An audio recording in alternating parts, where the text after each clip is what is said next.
अतीत भी क्राइम घटुला सेमानंकर भूमिका कौन थिला सी प्रश्नवाची भितर रोला एवं सबुबले दलर नेता आईन ता बाटे जीव कहीकि सेठू नमस्कार करके बाहर की चली जाते जितेबले क्राइम घटुची तुरंत तार निराकरण व्यवस्था होउची एनकाउंटर कोठी होउची कोठी गिरफ करा जाउची ये पूरा प्रक्रिया जारी रही एवं पुलिस को संपूर्ण रूपे फ्रीडम दिया जाइची कौन सी जगार कौन सी क्राइम हेले पुलिस ता पद्धति रे पूरापूरी भाव में तार इन्वेस्टिगेशन करिवो एवं शेष निष्कर्ष जाए पहुँचो से कथा व्यवस्था कराउची। द्वितीय कथा होची एई जो पीरियड भितर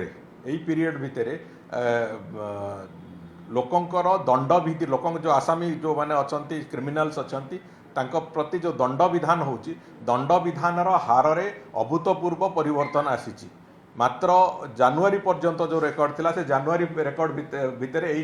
8 मास भितर गत 8 मास भितर पाखापाखि 18 रु 20 जन को दंड विधान करा जाइछि 18 टी 20 टी केस रे दंड विधान करा जाइछि जो पनिशमेंट रो हार प्रोसिक्यूशन हार ये गत 5 वर्ष भितर विभिन्न समय जो जहाँ होता ताठू यथेष्ट आगे अच्छी तेणुक आसामी धरा पड़ुची दंड विधान करा जाउची एवं आगामी दिन में ताकू केमिति कोभली भाव में आहरी प्रिभेंट करी हबो सेतिपई पुलिस को संपूर्ण रूपे स्वाधीनता दिया जाइछि। तेणुक मु भाबुची विरोधी एते चिंतित हबार आवश्यकता नहीं।